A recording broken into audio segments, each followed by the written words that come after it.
We're pleased to have you join the California Institute for Regenerative Medicine, California State Stem Cell Agency, along with leading experts from the U.S. Food and Drug Administration, industry, and academia in the series of educational webinars that are aimed at raising awareness of the challenges and ways to address them in moving promising research areas towards therapies that can help patients. My name is Dr. Ellen Feigal. I'm Senior Vice President for Research and Development at California's State Stem Cell Agency, where our mission is to advance stem cell-based science towards therapies for patients with chronic diseases and injuries. We're making progress on this ambitious and challenging mission, including stem cell agency funding to over 25 disease teams, and this year we'll have 3 clinical trials actively enrolling patients. These teams are working on developing therapies for a broad spectrum of diseases and injuries that cause debilitating symptoms and shortening of life, and moving these therapies through FDA's regulatory pathway, with one of the first steps being to ensure that the therapies are safe to enter clinical trials for patients are one of the challenges that all these teams face. In clinical trials, these products are assessed for their safety and ability to work in patients with chronic diseases and injuries. It's a challenging and complex pathway to develop a product for patients, and our speakers today will be addressing early phase clinical trial design in cellular therapies, issues that the FDA considers in evaluating the risks versus benefits of early phase trial proposals, and will also be providing real-life examples of early phase clinical trials and lessons learned from 2 different types of cell therapies in 2 different disease areas.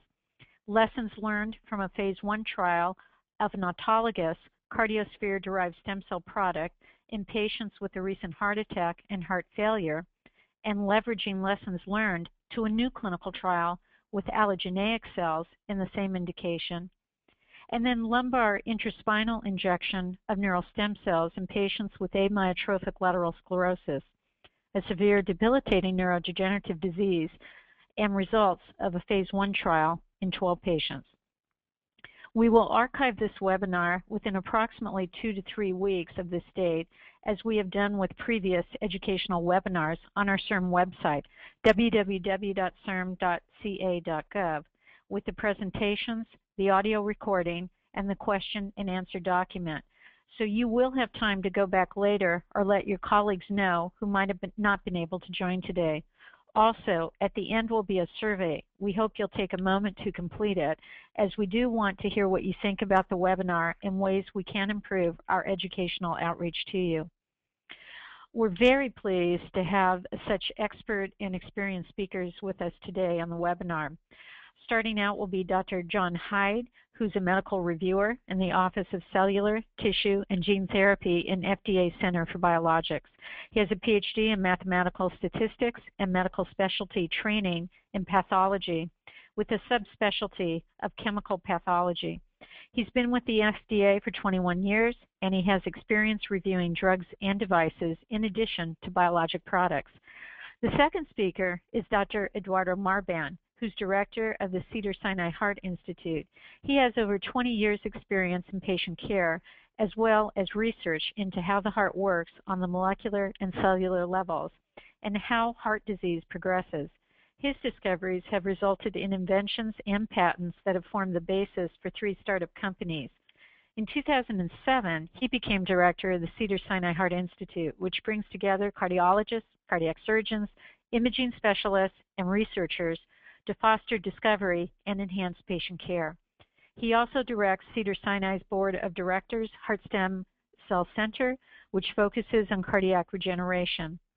Using techniques that he's pioneered to isolate stem cells from a patient's own heart, Dr. Marban has completed the first in-human NIH-funded Caduceus trial, and the work has gone on to form the basis of the ongoing Phase 2 All-Star trial that's funded by the California Institute for Regenerative Medicine.